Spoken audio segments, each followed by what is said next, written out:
So I got an order for blueberry muffins, and I thought I'd share a little bit of the baking process with you. And with the holidays being so close, I think it's only fitting that we add a little sweetness to the channel. All right, let's go. Okay, so I have all my ingredients pre-measured and ready to go. This order is coming from a returning customer who is not vegan nor gluten intolerant. Now, I'm appreciative to all my customers, but it's something about the non-vegan ones taking a liking to my desserts makes me feel even more appreciated. I normally get orders on my cookies and cupcakes, but rarely on my muffins. And honestly, I don't advertise them as much as I do the other desserts, so clearly that's my bad.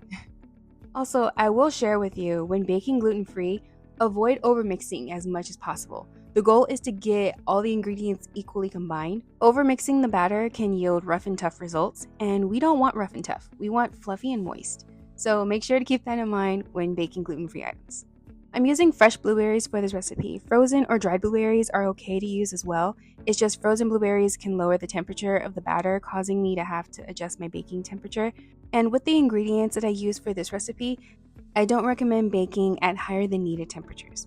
On the other hand, with dried blueberries, I honestly have not tested using them with this recipe, so I don't have an opinion on that just yet. So yeah, fresh blueberries it is. And you know I had to make some extra for me to enjoy, because honestly, if you're not eating what you're making, then you're doing something wrong. Oh, and on a side note, I'm in the process of creating a baking cookbook for my Opal's Paradise desserts. It can only ship so far, and I know there are people out there who could benefit from delicious vegan and gluten-free desserts, whether it's for special occasions like birthdays and holidays, or for a special friend that you want included in the potluck at work. All right, y'all, got 10 minutes left. And oh my gosh, look at them already. They look good. My book will feature recipes from all the desserts listed on my website, as well as a few extra recipes unlisted, but too good to not include. Once it's available for purchase, I'll let y'all know. Wash out the oven. These are my testers right here. I'm gonna let them cool in the pan for just a couple of minutes, and then I'll place them on a cooling rack. Until then, I'll be sure to post a few dessert videos just to give you an idea of what to expect. Lastly, I'm going to make a lemon glaze to go on top. When the order was originally made, I forgot to mention the lemon glaze comes with it. And even though I know that this customer is a lemon lover, I still decided to reach out just to make sure that they were okay with it.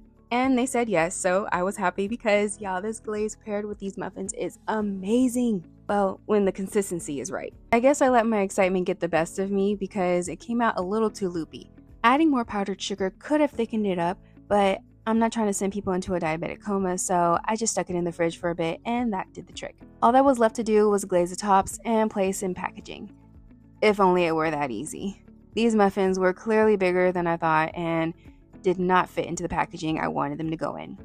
I had to end up using a box for packaging. It was my last one too, and I'm so thankful that I had a spare.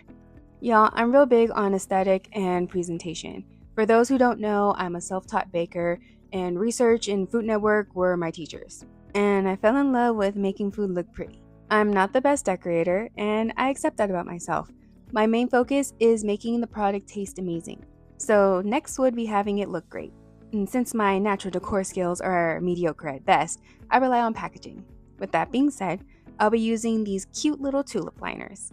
These give my muffin such an elegant look with minimal effort having been put into it. I try to keep my packaging simple. After all, it's the actual desserts that people truly want, so making it easier for my customer to get into is vital. And there you have it. Order is complete. Hey y'all, so it's the next day. I'm in the middle of editing, so excuse the attire.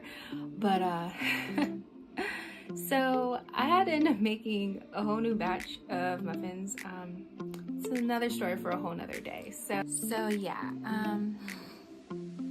you're gonna be seeing me test a whole new different type of muffin, but I decided to still keep the footage from the other one because one, I worked so hard to take it, and two, it's basically the same process, just with a different recipe.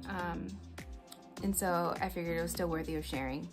But yeah, so just a little backstory. So when you see a different muffin or they look different, it's because they are. But you know, we make mistakes and we learn from them. That's what's important. Look at that. Isn't that pretty? I hope you enjoyed this video. Baking is one of my favorite things to do, and since my allergies kept me away from so many baked goods growing up, I feel I have a lot to catch up on.